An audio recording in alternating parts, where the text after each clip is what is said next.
മനസ്സ് തുറന്ന് മുരിക്കൻ പിതാവ് സംസാരിക്കുകയാണ്. പാലാരൂപതയുടെ സഹായമെത്രാൻ മാർ ജേക്കബ് മുരിക്കൻ പിതാവ് ഈ അടുത്ത കാലത്ത് സന്യാസ ജീവിതത്തിലേക്ക് പോകാനൊരുങ്ങുന്നു എന്നുള്ള രീതിയിൽ പുറത്തു വരുന്ന വാർത്തകളുമായി ബന്ധപ്പെട്ട് അദ്ദേഹം ഷെഖേന ടെലിവിഷൻ പ്രേക്ഷകരോട് മനസ്സ് തുറന്ന് സംസാരിക്കുകയാണ്. വളരെ സന്തോഷത്തോടെ ജേക്കബ് മുരിക്കൻ പിതാവിനെ ഈ ഒരു അഭിമുഖത്തിലേക്ക് സ്നേഹപൂർവ്വം നമുക്ക് സ്വാഗതം ചെയ്യാം. സ്വാഗതം പിതാവ്. നന്ദി. ഈ 2020 ആദ്യ മാസങ്ങളിൽ ഏകദേശം ഫെബ്രുവരിയിൽ നമ്മളൊരു വാർത്ത കേൾക്കുകയുണ്ടായി. സേലം രൂപതയുടെ ബിഷപ്പായിരുന്ന, ലത്തീൻ രൂപതയുടെ ബിഷപ്പായിരുന്ന ഡോക്ടർ സെബാസ്റ്റ്യനപ്പൻ സിംഗറോയൻ എന്ന പിതാവ് 68ാമത്തെ വയസ്സിൽ റിട്ടയർമെൻറ്റിന് ശേഷം ഒരു ഇടവകയുടെ വികാരിയായി സാധാരണ ജനങ്ങൾക്കിടയിൽ തന്നെ തൻ്റെ പൗരോഹിത്യ ജീവിതം നയിക്കാനായിട്ട് ആഗ്രഹിച്ച് തീരുമാനമെടുത്ത് മുന്നോട്ട് പോയി. അരമനയിൽ നിന്നും ഇടവകയിലേക്ക് അദ്ദേഹം പോയത് തൻ്റെ സ്കൂട്ടർ ഓടിച്ചുകൊണ്ട് വളരെ ലളിതമായി, ഏറ്റവും സിമ്പിളായി അദ്ദേഹം മുന്നോട്ട് പോകുന്ന ഒരു കാഴ്ച നമ്മൾ കണ്ടു.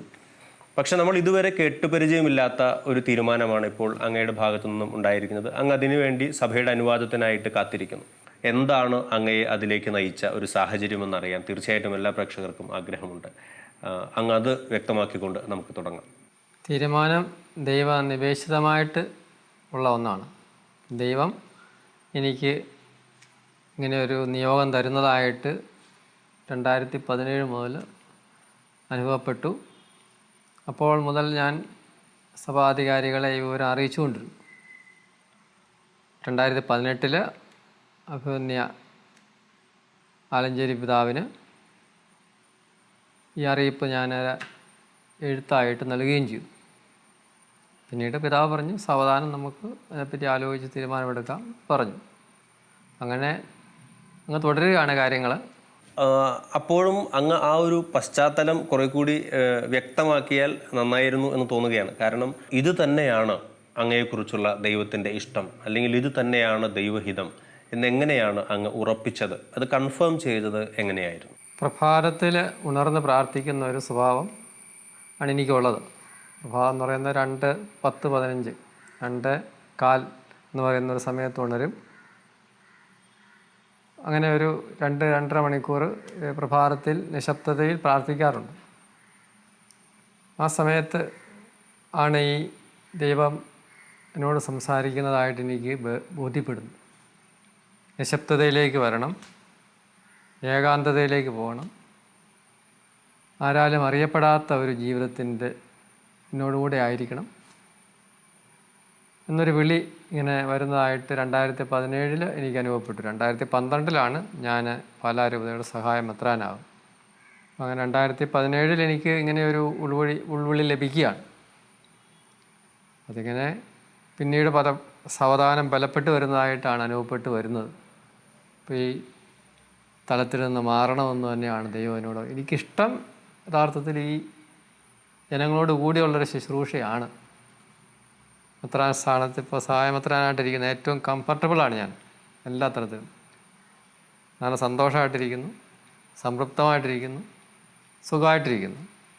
അപ്പം ഇങ്ങനെ ഈ ഒരു അവസ്ഥയിൽ ദൈവം എന്നോട് പറയുന്നത് ഇങ്ങനെ ഒരു ജീവിതാക്രമത്തിലേക്ക് പോകണമെന്നാണ്. അപ്പം അതുകൊണ്ട് ഞാൻ ഉറപ്പിച്ചു, ഇത് എൻ്റെ ആഗ്രഹം, ഇഷ്ടം, അതിന് വ്യത്യസ്തമായിട്ട് ദൈവം ആവശ്യപ്പെടുകയാണ്. അപ്പോൾ ഇത് ബൈബിളിലെല്ലാം നമ്മൾ കാണുന്ന ദൈവികം വ്യക്തികൾ പലരും ഇതുപോലുള്ള സാഹചര്യങ്ങളിലൂടെയാണ് കാണുന്നത്. ആദ്യം അബ്രാഹത്തെ വിളിക്കുമ്പോൾ തന്നെ അത് വ്യക്തമാണ്. അബ്രാഹം ഒരു കംഫർട്ടബിൾ സ്റ്റേജിലാണ്. മെസൊപ്പൊട്ടേമിയയിൽ നല്ല സുസ്ഥിതി കഴിയുന്ന സമയത്താണ് അദ്ദേഹം കഷ്ടപ്പെട്ട് കൃഷിസ്ഥലമെല്ലാം ഒരുക്കി നല്ല വെള്ളമൊക്കെ ആയിട്ട് നിൽക്കുന്ന സമയത്താണ് ഈ സ്ഥലവും നാടും വീടും എല്ലാം ഉപേക്ഷിച്ച് ഞാൻ കാണിച്ചു തരുന്ന സ്ഥലത്തേക്ക് പോകണം. അപ്പോൾ അത് അബ്രാഹത്തിൻ്റെ ഒരു ജീവിതത്തിന്, അദ്ദേഹത്തിൻ്റെ ആഗ്രഹത്തിന് വ്യത്യസ്തമായിട്ടുള്ളൊരു വിളി കിട്ടുകയാണ്. അപ്പം ഞാനിത് ആ ഒരു ചിന്തയിലേക്ക് എന്നെ നയിച്ചു. ദൈവം രക്ഷാചരിത്രത്തിൽ ആദ്യ സംഭവമാണ്, ആദ്യത്തെ വിളിയാണ് അബ്രാഹത്തിൻ്റെ. അപ്പോൾ ആ വിളിയിൽ തന്നെ ഇതാണ് കാണുന്നത്, മനുഷ്യൻ്റെ താല്പര്യങ്ങൾക്ക് വ്യത്യസ്തമായിട്ട് ദൈവം നയിക്കുന്നു. അപ്പം ദൈവത്തിൻ്റെ പദ്ധതിയുണ്ട്. എന്തുകൊണ്ട് ദൈവം അങ്ങനെ ആവശ്യപ്പെടുന്നു എന്ന് ചോദിച്ചാൽ അതൊരു രഹസ്യം തന്നെയാണ്, എനിക്ക് മനസ്സിലാക്കാൻ പറ്റിയിട്ടില്ല. പക്ഷെ ദൈവം എന്നോട് പറയുന്നു ഇങ്ങനെ പോകണം. അപ്പോഴും ഞാൻ വീണ്ടും ചോദിക്കുന്നുണ്ട്, ദൈവമേ ഞാൻ പോകണോ? കാരണം ഇവിടെയാണെങ്കിൽ എനിക്ക് സന്തോഷമായിട്ട് ജീവിക്കാൻ പറ്റുന്നൊരവസ്ഥയുണ്ട്. അപ്പോൾ ഈ അവസ്ഥയിൽ ഞാൻ പോകണമെന്ന് പറയുമ്പോൾ അത് എൻ്റെ ഒരു ആഗ്രഹത്തിന് വിരുദ്ധമായൊരു കാര്യം ദൈവം എന്നോട് പറയുന്നതായിട്ടാണ് എനിക്ക് അനുഭവപ്പെടുന്നത്. അതുകൊണ്ട് ഞാനിങ്ങനെ വീണ്ടും പ്രാർത്ഥിച്ചുകൊണ്ടിരുന്നു. അപ്പോഴെല്ലാം അത് ഇങ്ങനെ തന്നെയാണ്, നീ ഈ നിശബ്ദമായൊരു ലോകത്തിലേക്ക് വരികയും ഏകാന്തതയിലേക്ക് വരികയും അങ്ങനെ ഒരു ജീവിതക്രമത്തിലേക്ക് പ്രവേശിക്കണം, അങ്ങനെ നീ എനിക്ക് സാക്ഷ്യം കൊടുക്കണമെന്നുള്ളൊരു വിളിയാണ് എനിക്ക് കിട്ടുന്നത്. ദൈവസ്വരം പിതാവ് ശ്രവിക്കുന്നത് ഈശോയെ ആണോ അതോ പിതാവായ ദൈവത്തെയാണോ? എങ്ങനെയാണ് ഈ ഒരു ആശയവിനിമയം നടക്കുമ്പോൾ പിതാവിൻ്റെ മുന്നിൽ അല്ലെങ്കിൽ പിതാവിൻ്റെ ഉള്ളിൽ പിതാവ് അനുഭവിക്കുന്ന ദൈവത്തിൻ്റെ ഒരു സാന്നിധ്യം, ദൈവത്തിൻ്റെ സ്വരം, അതെങ്ങനെയാണ്? ഈശോ സംസാരിക്കുന്നതായിട്ടാണ്. ഈശോ എന്നോട് അവിടുത്തെ ഹിതം അറിയിക്കുന്നു, അതായിട്ടാണ് എനിക്ക് അനുഭവപ്പെട്ടുകൊണ്ടിരിക്കുന്നത്. ഈ ആത്മീയ ജീവിതത്തിൽ കുറെ കൂടി ഉയർന്ന, സാധാരണ രീതിയിൽ നിന്നും കുറെ കൂടി ഉയർന്ന നിലയിൽ ജീവിക്കുന്ന വ്യക്തികളുടെ തീരുമാനങ്ങളും അവർക്ക് വെളിപ്പെട്ട് കിട്ടുന്ന ദൈവഹിതവും ഒന്നും സാധാരണ ജനങ്ങൾക്ക് അല്ലെങ്കിൽ ലോകത്തിൻ്റെതായ രീതിയിൽ ജീവിക്കുന്ന ജനങ്ങൾക്ക് മനസ്സിലാക്കാൻ സാധിക്കണമെന്നില്ല. അപ്പോൾ അവർ അത് അവരുടെ യുക്തിയിൽ പല ആരോപണങ്ങൾ ഉണ്ടാക്കാനും പല രീതിയിൽ വ്യാഖ്യാനിക്കാനുമൊക്കെ ശ്രമിക്കും. അത്തരത്തിൽ പല ആരോപണങ്ങളും പല വ്യാഖ്യാനങ്ങളുമൊക്കെ ഈ ദിവസങ്ങളിൽ നാം കണ്ടു, പലയിടങ്ങളിൽ കണ്ടു. എന്താണ് ഇത്തരക്കാരോട് സഭയെ, പ്രത്യേകിച്ച് പാലാ രൂപതയെ ഒക്കെ, രൂപത നേതൃത്വത്തെ പല രീതിയിലുള്ള വിമർശനങ്ങൾ വരുന്നു. അതിനെ ഏറ്റുപിടിക്കുന്ന ആളുകളുണ്ട്, ക്രൈസ്തവരുമുണ്ട്. അപ്പോൾ അങ്ങനെയുള്ള ആരോപണങ്ങളോടും അങ്ങനെ പ്രതികരിക്കുന്നവരോടും അങ്ങക്ക് എന്താണ് പറയാനുള്ളത്?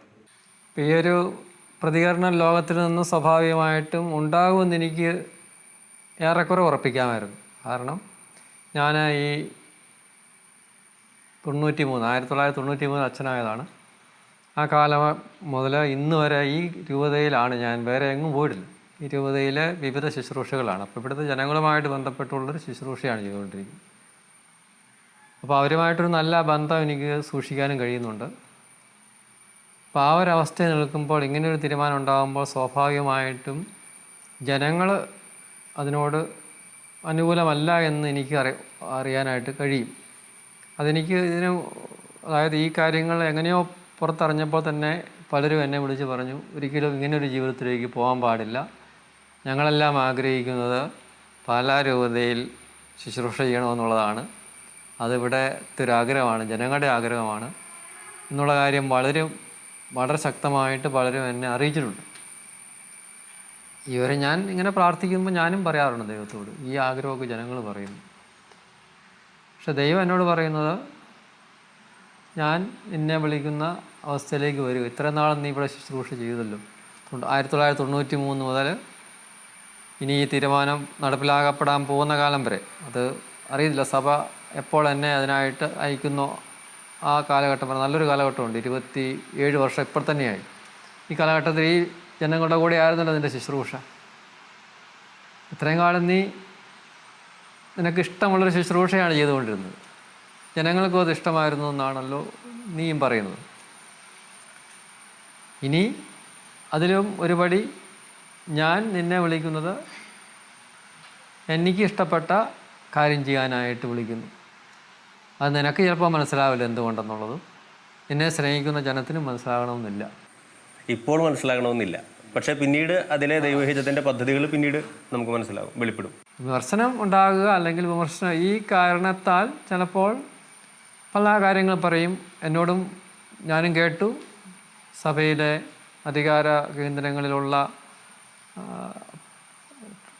പ്രശ്നങ്ങളാണ് ഇങ്ങനെ തീരുമാനമെടുക്കാൻ കാരണമായിരിക്കുന്നത്, അല്ലെങ്കിൽ ആഡംബരവും ധൂർത്തും ഒക്കെ സഭാതലത്തിൽ കൂടുതലുള്ളതുകൊണ്ട് അതിനോടൊന്നും യോജിക്കാൻ പറ്റാതെ വരുന്നതുകൊണ്ട് പോകുന്നു എന്നൊക്കെയാണ് പലരും പറഞ്ഞതായിട്ട് ഞാൻ അറിയുന്നത്. അതെ, മനുഷ്യൻ്റെ കുറവുകളൊക്കെ ഉണ്ട്, സഭയിലുമുണ്ട്. സഭാധികാരികളുണ്ടാവാം, വ്യക്തികളിലുണ്ടാകാം, സന്യസ്തരിലുണ്ടാകാം. കാരണം മനുഷ്യരാരും പൂർണ്ണരല്ല, ദൈവം മാത്രമാണ് പൂർണ്ണനായിട്ടുള്ളത്. കുറവുകളൊക്കെ എല്ലാ മനുഷ്യരും ഉണ്ടാകും. പക്ഷെ ആ കുറവുകൾ പരിഹരിക്കുന്നതിലാണ് നമ്മുടെ മഹത്വം അടങ്ങിയിരിക്കുന്നത്. എവിടെയൊക്കെ കുറവുകൾ വരുന്നു അതൊക്കെ പരിഹരിച്ച് പോവുക, പരിഹരിക്കപ്പെടാൻ പറ്റുന്നൊരു മനസ്സ് നമുക്കുണ്ടായിരിക്കുക, അതിലേക്കുള്ള ഒരു വികാസം നമുക്ക് ആവശ്യമാണ്. അപ്പോൾ വിമർശനങ്ങളെ ഒരിക്കലും നമ്മൾ തള്ളിക്കളയുന്നില്ല, വിമർശനങ്ങളെ സന്തോഷത്തോടെ സ്വീകരിക്കുകയാണ്. അത് നമ്മുടെ ആത്മപരിശോധനയ്ക്കും തെറ്റുതിരുത്തലിനും വിചിന്തനത്തിനും പ്രാർത്ഥനയ്ക്കൊക്കെയായിട്ട് അത് സമർപ്പിക്കാം. അതൊന്നും അവരെയും വിമർശിക്കുന്നവരെയും തള്ളിക്കളയുന്നില്ല. അവർക്ക് വേണ്ടി നമ്മൾ പ്രാർത്ഥിക്കുന്നു, കാര്യങ്ങൾ അവർക്കും വ്യക്തമായി വരാനും അവർ പെട്ടെന്ന് പ്രത്യക്ഷത്തിൽ കാണുന്ന ചില കാരണങ്ങളുടെ പേരിലും ഒരു സ്വാഭാവികമായിട്ട് കേവലം മനുഷ്യ തലത്തിൽ നിന്നുകൊണ്ടും കാര്യങ്ങളെ കാണുന്നത് കൊണ്ട് വരുന്ന അവരുടെ യുക്തിക്ക് അനുസരിച്ച് അവസ്ഥയാണെന്ന കാര്യം നമ്മൾ മനസ്സിലാക്കുക. അതുകൊണ്ട് അവരെ കുറ്റം പറയാൻ നമുക്ക് സാധ്യമല്ല. അവർ പ്രത്യക്ഷത്തിൽ കേവലം കാണുന്ന ചില കാര്യങ്ങളുടെ അടിസ്ഥാനത്തിൽ മാനുഷികമായിട്ട് മാത്രം കാര്യങ്ങളെ വിലയിരുത്താനേ അവർക്ക് സാധിക്കുന്നുള്ളൂ. അതുകൊണ്ട് അവരങ്ങനെ പെട്ടെന്ന് പ്രതികരിച്ചെന്നിരിക്കും. അതുകൊണ്ട് അവരുടെ പ്രതികരണത്തെ കുറ്റപ്പെടുത്താനേ ഞാനില്ല. കാരണം അവരങ്ങനെ ചെയ്യട്ടെ, അവർ സാവധാനം കാര്യങ്ങൾ ഉൾപ്പെട്ട് വരും. യഥാർത്ഥമായതേ നിലനിൽക്കുന്നുള്ളൂ, യഥാർത്ഥമായതേ സ്ഥായി ഭാവം ഉൾക്കൊള്ളുന്നുള്ളൂ. ബാക്കിയൊക്കെ പെട്ടെന്ന് അങ്ങ് ഇല്ലാതായി പോയിക്കൊണ്ടിരിക്കും. പ്രചാരങ്ങളോ അല്ലെങ്കിൽ സംസാരങ്ങളോ ഒക്കെ അതിനകത്ത് തന്നെ കുറച്ചൊക്കെ കഴിയുമ്പോൾ ഇല്ലാതായി പോകുന്ന അവസ്ഥ ഉണ്ടാകും. തീർച്ചയായിട്ടും ദൈവമുണ്ട് എന്നും ദൈവത്തിന് ഓരോ വ്യക്തിയെക്കുറിച്ചും വ്യക്തമായ പദ്ധതികളുണ്ട് എന്നും അത് സമയാസമയങ്ങളിൽ ദൈവത്തോട് ചേർന്ന് നിൽക്കുന്ന വ്യക്തികൾക്ക് ദൈവം അത് വെളിപ്പെടുത്തി കൊടുക്കും എന്നുള്ളതൊക്കെ സത്യമാണ്. ഈവൻ ദൈവവിളി തിരഞ്ഞെടുക്കുമ്പോൾ പോലും ഇത്തരത്തിൽ ഒരു ആത്മീയ പ്രചോദനം ലഭിച്ചിട്ടാണ് എൻ്റെ വിളി, എൻ്റെ ജീവിതം ഇങ്ങനെയാണ് ദൈവം ആഗ്രഹിക്കുന്നതെന്ന് തിരിച്ചറിഞ്ഞ് സന്യാസവും പൗരോഹിത്യവും വിവാഹ ജീവിതത്തിലേക്കുമൊക്കെ തന്നെ പല വ്യക്തികളും പ്രാർത്ഥനയിൽ ആഴപ്പെട്ട വ്യക്തികളൊക്കെ കടന്നു പോയിട്ടുള്ളത്. അങ്ങ് PG കഴിഞ്ഞതിന് ശേഷമാണ് സെമിനാരിയിൽ പോകുന്നത്. അപ്പോൾ അന്നത്തെ ഒരു സാഹചര്യം എന്തായിരുന്നു? എന്തുകൊണ്ടാണ് ഇങ്ങനെ ഒരു വൈകി അല്ലെങ്കിൽ കോളേജ് വിദ്യാഭ്യാസത്തിന് ശേഷം വൈദികനാകാനുള്ള ഒരു തീരുമാനം എടുക്കാനുള്ള ഒരു സാഹചര്യം, അതിനെക്കുറിച്ച് അങ്ങയുടെ ദൈവവിളിയുടെ ആ ഒരു തുടക്കം, ആ ഒരു പശ്ചാത്തലം എന്തായിരുന്നു ഒന്ന് വ്യക്തമാക്കാം. തീരുമാനം ആ സമയത്ത് ഉണ്ടായി എന്നതേ ഉള്ളൂ. ആഗ്രഹം എന്നിലുണ്ടായിരുന്നു. പിന്നെ ആ സാഹചര്യത്തിലാണ് എനിക്ക് സമയം, ദൈവം നിശ്ചയിച്ചിരിക്കുന്ന സമയമുണ്ടല്ലോ, ആ സമയത്തിലാണ് എനിക്കൊരു ആ മേഖലയിലേക്ക് വരാനായിട്ട് കഴിഞ്ഞത്. അപ്പം ദൈവം നമുക്കായി നിശ്ചയിച്ചിരിക്കുന്ന ആ സമയം നമുക്കറിയത്തില്ല. അത് ഓരോ ജീവിതത്തിലേക്കും പ്രവേശിക്കുമ്പോൾ ഉള്ള ഒരു സമയം തന്നെയാണ്. അപ്പം സെമിനാരി പ്രവേശനത്തിനാണെങ്കിൽ, സന്യാസത്തിനാണെങ്കിൽ, അല്ലെങ്കിൽ കുടുംബജീവിതത്തിലാണെങ്കിൽ ചില വ്യക്തികളോട് നമ്മൾ പറയുകയാണ് കല്യാണം ഉടനെ കഴിക്കാൻ പറഞ്ഞാൽ 2 വർഷം കഴിഞ്ഞ് മതി. എന്നാൽ ആ വ്യക്തി പറയുന്നത് ഒരു ആന്തരിക പ്രചോദനത്താലാണ്. അതുകൊണ്ട് സമയത്തെപ്പറ്റി നമുക്ക് ദൈവം നിശ്ചയിച്ചൊരു സമയം, ആ സമയത്തിൽ ദൈവം ആ രംഗത്തേക്ക് വരാൻ എന്നെ സഹായിച്ചു എന്നുള്ളതേ ഉള്ളൂ. കാരണം ഈ അങ്ങ് സന്യാസത്തിലേക്ക് ഒരു ആഗ്രഹമുണ്ടായിരുന്നെങ്കിൽ ബിഷപ്പാകാനുള്ള ഒരു നിയോഗം ലഭിച്ചപ്പോൾ തന്നെ അത് നിരാകരിക്കാമായിരുന്നു, അല്ലെങ്കിൽ ഈ ആഗ്രഹം പറയാമായിരുന്നു എന്ന് പല വിമർശനങ്ങളും വരുന്നുണ്ട്. അപ്പോൾ അതിന് കൃത്യമായ മറുപടിയാണ് ഇപ്പോൾ അങ്ങ് പറഞ്ഞത്. കാരണം ദൈവം വെളിപ്പെടുത്തി തന്നത് 2012 അങ്ങ് മെത്രാൻ സ്ഥാനത്തേക്ക് വരുന്നത്. 2017 ഇത്തരത്തിലുള്ളൊരു പ്രചോദനം ലഭിക്കുന്നത്.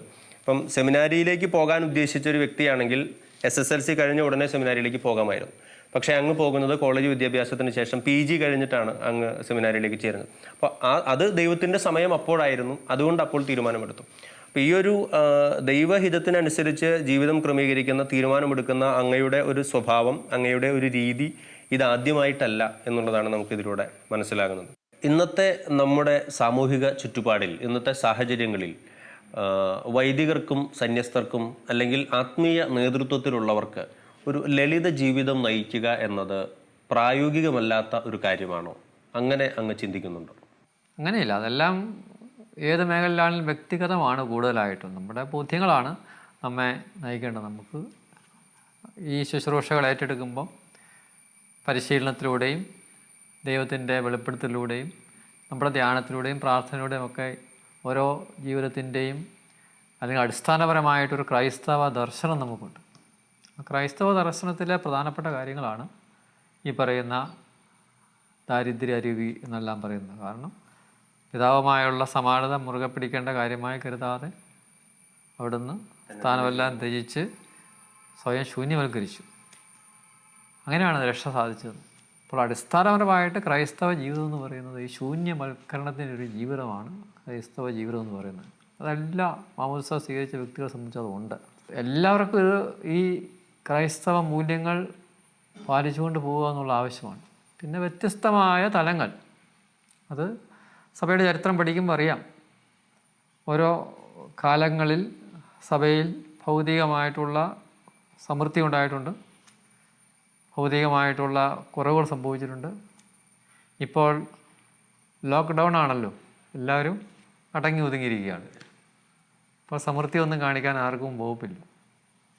അപ്പോൾ സാവധാനം ഈ സമൃദ്ധിയുടെ തലങ്ങളൊക്കെ ആഘോഷമായിട്ടും ആചാരമായിട്ടും ഒക്കെ കാലാകാലങ്ങളിൽ വന്നിട്ടുണ്ട്.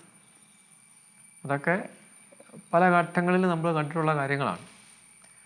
അപ്പോൾ സന്യസ്തരിൽ നിന്നും വ്യത്യസ്തമായിട്ട് ഇടവകയിലായിരിക്കുമ്പോൾ ഇടവക തിരുനാളിങ്ങ് വരും. ജനങ്ങളുടെ എല്ലാം ആഗ്രഹമാണ് തിരുനാൾ ഗംഭീരമാണെന്നാണ്. അതെങ്ങനെ ഗംഭീരമാക്കാം, അതിന് എത്ര രൂപ മുടക്കാനും തയ്യാറായിട്ട് ജനങ്ങൾ മുന്നോട്ട് വരും. സ്വാഭാവികമായിട്ടും ജനങ്ങളുടെ ആവശ്യത്തോട് അനുകൂലമായിട്ട് നിൽക്കാൻ അവരുടെ ഇടയനായിട്ടുള്ള അച്ഛനും സ്വാഭാവികമായിട്ടും തയ്യാറാകും. അത് അങ്ങനെ ഉണ്ടാകുന്നതുകൊണ്ടാണ് ഈ ആഘോഷങ്ങളൊക്കെ വളർന്നു വരുന്നത്. പക്ഷേ ഇവിടെയല്ല നമുക്ക് വ്യക്തമായൊരു ചിന്ത ഉണ്ടാകാൻ കാരണമാണ് ഈ ആഘോഷങ്ങളൊക്കെ കുറയ്ക്കാൻ തക്ക വിധത്തിൽ നമ്മുടെ ജനത്തെ നമ്മൾ പഠിപ്പിച്ചേ പറ്റൂ. ആഘോഷങ്ങളൊക്കെ കുറയ്ക്കണം. ഒരു പള്ളി പണിയുമ്പം അവിടുത്തെ ജനങ്ങളെല്ലാം നിഷ്കളങ്കമായൊരു ചിന്തയാണ്, ഞങ്ങളുടെ പള്ളി ഏറ്റവും ഗംഭീരമായിരിക്കണം. എല്ലാ കാലത്തെയും മനുഷ്യൻ്റെ ഒരു ആഗ്രഹമായിരുന്നു. ഈ കാലത്തെ മാത്രമല്ല, നമ്മൾ 100 കൊല്ലം മുമ്പ് പണിത പള്ളികൾ നോക്കിക്കേ. 100 കൊല്ലം മുമ്പ് പണിത പള്ളികൾ ആ കാലഘട്ടത്തിലെ ഏറ്റവും വലിയ സൗധങ്ങളായിരുന്നു. ഒറ്റ വീട് പോലും അക്കാലത്ത് കോൺക്രീറ്റ് ഇല്ലായിരുന്നപ്പോൾ പോലും നല്ല സൗധങ്ങൾ ദേവാലയമായിട്ട് പണിതു ജനങ്ങൾ. ഇല്ലായ്മയിൽ നിന്ന് പണിതെടുത്തു. ദൈവത്തിൻ്റെ ഭവനത്തെക്കുറിച്ചുള്ളൊരു കാഴ്ചപ്പാടിൽ നിന്നാണ് അതുണ്ടാകുന്നത്. അപ്പം അതൊന്നും തെറ്റായിട്ട് നമുക്ക് പറയാൻ പറ്റത്തില്ല. പക്ഷെ അവിടെയും നമ്മൾ കൊടുക്കേണ്ട ഒരു കാര്യവും ജനത്തെ പഠിപ്പിക്കേണ്ടതും ദേവാലയമില്ലാതെ വിഷമിക്കുന്നവരുടെ ഇടയിലുമൊക്കെ അവർക്കും നമ്മുടേതായിട്ട് പങ്കുവെക്കാനായിട്ടുള്ളൊരു കാര്യത്തിനെക്കുറിച്ച് കൂടി ബോധ്യപ്പെടുത്തേണ്ടതുണ്ട്. മറ്റ് ഇടവക സമൂഹങ്ങൾക്ക് കൂടി പറയാം. നമ്മൾ ഇന്ത്യയിലാണെങ്കിലും മിഷൻ പ്രദേശങ്ങളിൽ ഷെഡുകളിലാണ് കുർബാന അർപ്പിക്കുന്നത്. അപ്പോൾ അവിടുത്തെ ജനങ്ങളുടെ അവസ്ഥയൊക്കെ ഒന്ന് കാണുമ്പോൾ നമുക്ക് നമ്മുടെ സമൃദ്ധിയെക്കുറിച്ച് ബോധ്യം വരും. ഇവിടെ അടിസ്ഥാനപരമായിട്ടുള്ള പ്രശ്നം എനിക്ക് തോന്നുന്നത് നമ്മളറിയുന്നില്ല നമ്മുടെ സഹോദരങ്ങൾ ഈ പറയുന്ന മിഷൻ പ്രദേശങ്ങൾ നോർത്ത് ഇന്ത്യയിലൊക്കെ എങ്ങനെയാണ് ജീവിക്കുന്നത് കണ്ടിട്ടില്ല. അപ്പോൾ അങ്ങനെ ഒരു മിഷൻ ബന്ധം വളർത്തിയെടുക്കാനായിട്ട് സാധിച്ചു കഴിഞ്ഞാൽ നമുക്കത് സാധിക്കും. നമ്മുടെ ജനങ്ങൾ അങ്ങനെ ബോധ്യം വരുന്ന ജനങ്ങൾ വലിയ ഔദാര്യത്തോടു കൂടി പ്രതികരിക്കുന്നതായിട്ട് എനിക്ക് ബോധ്യമായിട്ടറിയും, കൃത്യമായിട്ടറിയും. അതായത് ഈ മിഷനിൽ ഇങ്ങനെയാണ് മനുഷ്യർ ജീവിക്കുന്നത്, അവിടെ ഒരു പള്ളി പണിയാൻ വേണ്ടിയിട്ട് അവർ കഷ്ടപ്പെടുകയാണ് എന്ന് പറയുമ്പോൾ തങ്ങൾക്കുള്ളത് നൽകാൻ മനസ്സുള്ള ഒരു സമൂഹമാണ് നമുക്ക് പറയാൻ പറ്റുമത്. പള്ളി പണിയുമ്പോഴോ അല്ലെങ്കിൽ നമ്മുടെ തിരുനാളിൻ്റെ ആഘോഷം, നമ്മൾ ഈ കൊല്ലം നമുക്ക് തിരുനാൾ ആഘോഷത്തിനായിട്ട് ഒരു 10 ലക്ഷം രൂപ നമുക്ക് പിരിഞ്ഞു കിട്ടിയിട്ടുണ്ട്. നമുക്കത് ഒരു കാര്യം ചെയ്യാം, അതൊരു 7 ലക്ഷമാക്കി ചുരുക്കിയിട്ട് 3 ലക്ഷം രൂപ നമ്മുടെ മിഷനിലുള്ള സഹോദരങ്ങൾ കൊടുക്കാം എന്ന് പറഞ്ഞാൽ നമ്മുടെ ജനങ്ങൾ ആരും അത് എതിർക്കുമെന്ന് എനിക്ക് തോന്നുന്നില്ല. ആ രീതിയിലേക്കുള്ള ഒരു മാറ്റം ആണ് സാധാരണ നമുക്ക് വളർത്തിയെടുക്കാൻ പറ്റുന്നത്. ഇവിടെ വന്നിരിക്കുന്നത് ദോഷമായിട്ടല്ല, ജനങ്ങൾ ആഘോഷങ്ങൾ ഇഷ്ടപ്പെടുന്ന അത് മനുഷ്യൻ്റെ സവിശേഷമായൊരു സ്വഭാവമാണ് ആഘോഷങ്ങളോടുള്ള താല്പര്യം. അതിനെ നമുക്ക് തെറ്റാണെന്നൊന്നും വിധി കൽപ്പിക്കാനൊന്നും പറ്റത്തില്ല. ആഘോഷങ്ങളും എല്ലാ കാലത്തും മനുഷ്യൻ്റെ ഒരു സ്വാഭാവികമായ വാസനയോട് ബന്ധപ്പെട്ട് അപ്പം അതിനെയൊക്കെ ഒന്ന് നമ്മുടെ മൂല്യവൽക്കരിക്കുക എന്നുള്ളതാണ് നമുക്ക് ചെയ്യാൻ പറ്റുന്ന കാര്യം. അത് ചെയ്താലെല്ലാം ഭംഗിയായിട്ട് പോകുമെന്നാണ് എൻ്റെ കുറച്ച് വിശ്വാസം. പിതാവ് കൊടുക്കുന്നതിൽ വലിയ ആനന്ദം കാണുന്ന ഒരു വ്യക്തിയാണ്. അത് വളർന്ന് സ്വന്തം അവയവം ദാനം ചെയ്യുന്ന രീതിയിലേക്ക് പോലും, സ്വന്തം വൃക്ക ദാനം ചെയ്യുന്ന രീതിയിലേക്ക് പോലും എത്തിയിരുന്നു. 2016 അതിനുശേഷം ഇപ്പോൾ 4 വർഷത്തോളം പിന്നിടുന്നു അല്ലേ. മലപ്പുറം കോട്ടയ്ക്കൽ സ്വദേശിയായിട്ടുള്ള സൂരജിനാണ് അന്ന് അങ്ങ് വൃക്ക ദാനം ചെയ്തത്. ഒപ്പം മറ്റ് പല ശീലങ്ങൾ അങ്ങയിലുണ്ട്. ഒരു ദിവസത്തിൽ ഒരു നേരമോ അല്ലെങ്കിൽ ഒക്കെയാണ്, വളരെ ചുരുങ്ങിയ ഭക്ഷണമാണ് അങ്ങ് കഴിക്കുന്നത്. ഒപ്പം പറമ്പിലിറങ്ങി ഇപ്പോഴും കൃഷിപ്പണികൾ ചെയ്യാൻ അങ്ങേക്ക് വലിയ താല്പര്യമാണ്. വിദേശ യാത്രകൾ നടത്താൻ വലിയൊരു ആഭിമുഖ്യമില്ല. എൻ്റെ അറിവ് ശരിയാണെങ്കിൽ 1 തവണ മാത്രമാണ് അങ്ങ് റോമിലേക്ക് പോയിട്ടുള്ളത്. 2013 2 തവണ. അതായത് 13 പോയി. പിന്നീട് കഴിഞ്ഞ വർഷം അൽലിമീന വിസിറ്റിന് പോയി, പിതാക്കന്മാരുടെ സമ്മേളനത്തിന്റെ ഭാഗമായിട്ട്. അപ്പോൾ അങ്ങനെ വളരെ ചുരുങ്ങിയ വിദേശ യാത്രകൾ മാത്രമാണ് അങ്ങ് നടത്തിയിട്ടുള്ളത്. ഈ ഒരു അടക്കത്തിൻ്റെ ഒരു ശീലം അല്ലെങ്കിൽ ജീവിതത്തിന് കൃത്യമായൊരു ക്രമം വേണമെന്നൊരു നിർബന്ധം, ഈ ഒരു ശീലങ്ങളൊക്കെ എങ്ങനെയാണ് അങ്ങയിൽ രൂപപ്പെട്ടു വന്നത്? എല്ലാം സ്വാഭാവികമായിട്ടുള്ള ഒരു വാസന പോലെ എനിക്ക് ദൈവം നന്നായിട്ട് എനിക്ക് അനുഭവപ്പെട്ടുകൊണ്ടിരിക്കും. ഭക്ഷണം നിയന്ത്രിതമായിട്ട് മതി, അതുകൊണ്ട് പ്രത്യേകിച്ച് ഒരു ദോഷം ഉണ്ടാകുന്നില്ല. അതിൻ്റെയും കാരണം അടിസ്ഥാനപരമായിട്ട് രോഗമില്ലാത്തതുകൊണ്ടാണ്. രോഗമുള്ളൊരു മനുഷ്യനാണെങ്കിൽ പറയുന്ന 3 നേരമോ 4 നേരമോ ഭക്ഷണം കഴിച്ചില്ലെങ്കിൽ ആൾ താഴെ വീഴും. എന്തെങ്കിലും മരുന്ന് കഴിക്കുന്ന ഒരു വ്യക്തിയാണെങ്കിൽ അയാൾക്ക് നിയന്ത്രിതമായ ഭക്ഷണം കൊണ്ട് പറ്റത്തില്ല, ആവശ്യത്തിന് കലോറി കിട്ടിക്കൊണ്ടിരിക്കണം. അപ്പം അതൊന്നുമില്ലാതെ എന്നെ സൂക്ഷിക്കുന്ന ദൈവത്തിൻ്റെ വലിയൊരു പരിപാലനയല്ലേ എന്നെ ഇങ്ങനെ നിർത്തിക്കൊണ്ട് രോഗമൊന്നുമില്ലാത്ത അവസ്ഥയിൽ. അപ്പോൾ കൂടുതൽ ഞാൻ ദൈവത്തോട് കടപ്പെട്ടിരിക്കുന്നു. കൂടുതൽ ത്യാഗം സഹിക്കാൻ ദൈവം എന്നെ ഒരുക്കുന്നു എന്നേ ഞാൻ കാണുന്നുള്ളൂ. അതുകൊണ്ട് ഇതൊന്നും ത്യാഗമായിട്ട് അല്ല, ദൈവം അതിന് എന്നെ യോഗ്യമാക്കിയതുകൊണ്ട് ഇങ്ങനെയൊക്കെ ചെയ്യാൻ പറ്റുന്നു, അത്രേ ഉള്ളൂ. തീർച്ചയായിട്ടും നമുക്കിപ്പോൾ സഹായമെത്രാൻ, പാലാരൂപതയുടെ സഹായമെത്രാനായിരിക്കുമ്പോൾ തന്നെ ഇങ്ങനെ ഒരു തീരുമാനമെടുക്കുമ്പോൾ പല ആരോപണങ്ങളുണ്ടാകാം. അതിൽ പലരും ഉന്നം വയ്ക്കുന്നത് നമ്മുടെ വലിയ പിതാവിനെ, കല്ലറങ്ങാട്ട് പിതാവുമായി യോജിച്ച് പോകാൻ സാധിക്കാത്തതാണ് ഇങ്ങനെ ഒരു തീരുമാനത്തിന് പിന്നിൽ. ഇങ്ങനെയൊക്കെ പല രീതിയിൽ അവരുടേതായ യുക്തികൾ കണ്ടെത്താൻ ശ്രമിക്കുന്ന ഒരുപാട് ആളുകളുണ്ട്. പക്ഷെ അവർക്ക് വേണ്ടി, ഒപ്പം അങ്ങയെ സ്നേഹിക്കുന്ന, സഭയെ സ്നേഹിക്കുന്ന എല്ലാവർക്കും വേണ്ടി 2 പിതാക്കന്മാരും തമ്മിലുള്ള ആ ഒരു ആത്മബന്ധത്തെക്കുറിച്ച് ഒന്ന് വ്യക്തമാക്കാം. പിതാവ് സെമിനാരി പഠിപ്പിച്ചതാണ് ഞങ്ങളെ. പിതാവ് സെമിനാരിൽ ആദ്യം പഠിപ്പിക്കാൻ വരുമ്പോൾ ആദ്യത്തെ ബാച്ചിൽപ്പെട്ടവരാണ് ഞാനും. ആദ്യ ബാച്ചിൽ വിടുന്ന വ്യക്തിയാണ്.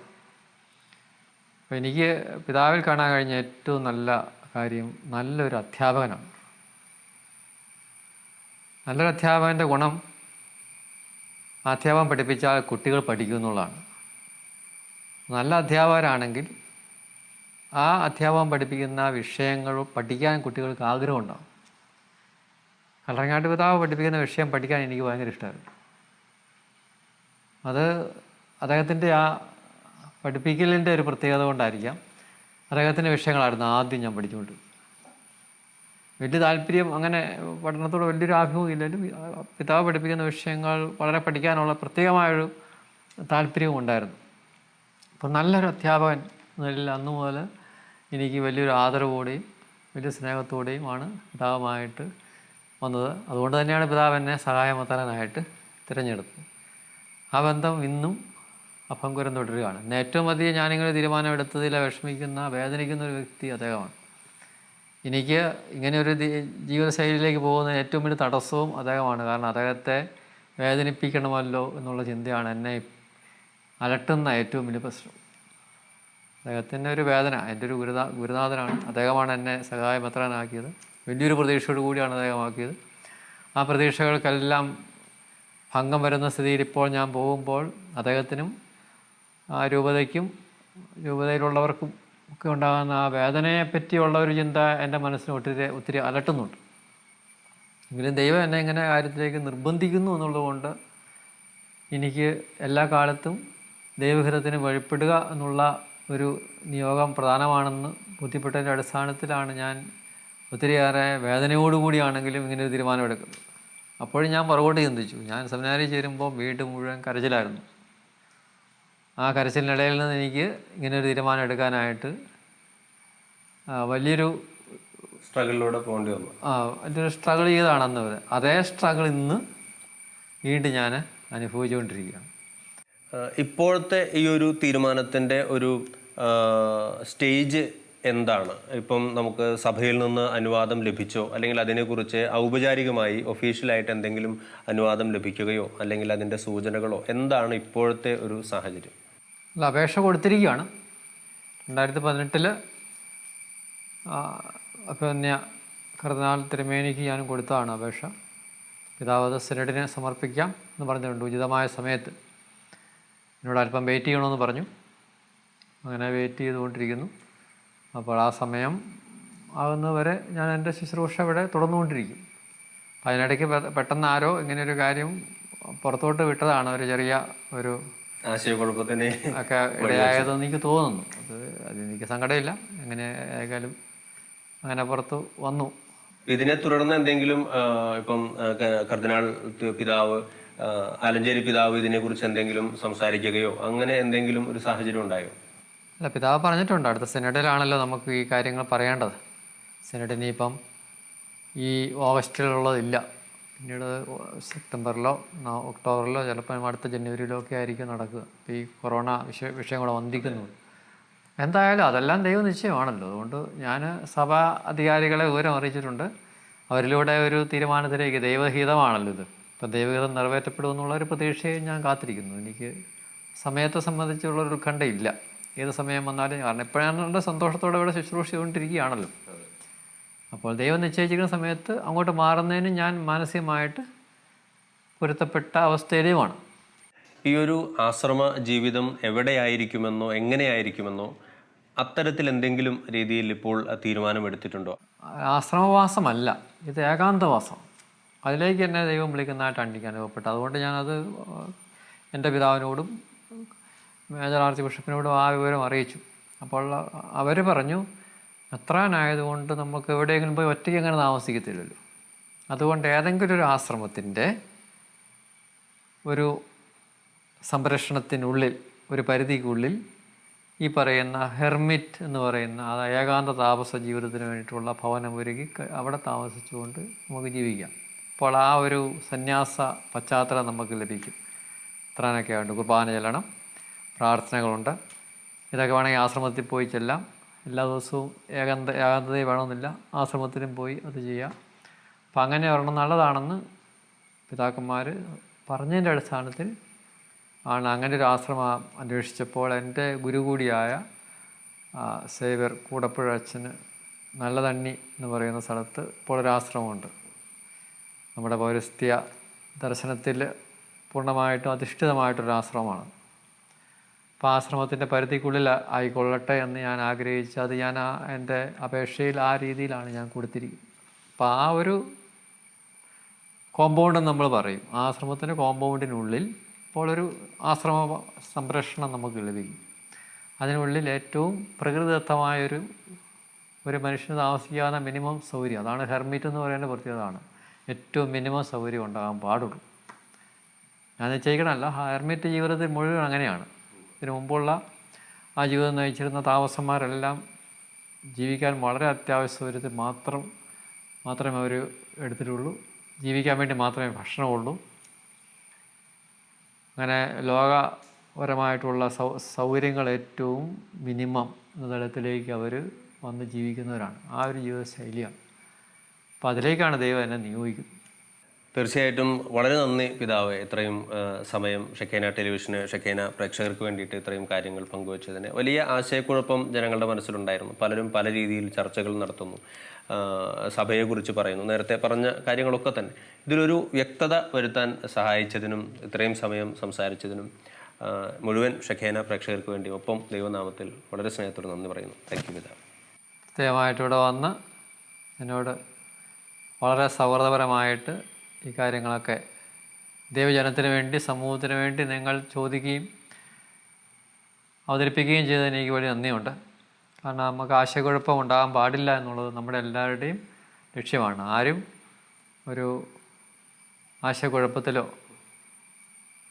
അനാവശ്യമായിട്ടുള്ള എന്തെങ്കിലും പ്രചരണങ്ങളിലോ ആരെങ്കിലും വേദനിപ്പിച്ച് ഒന്നും മുന്നോട്ട് പോകരുത്.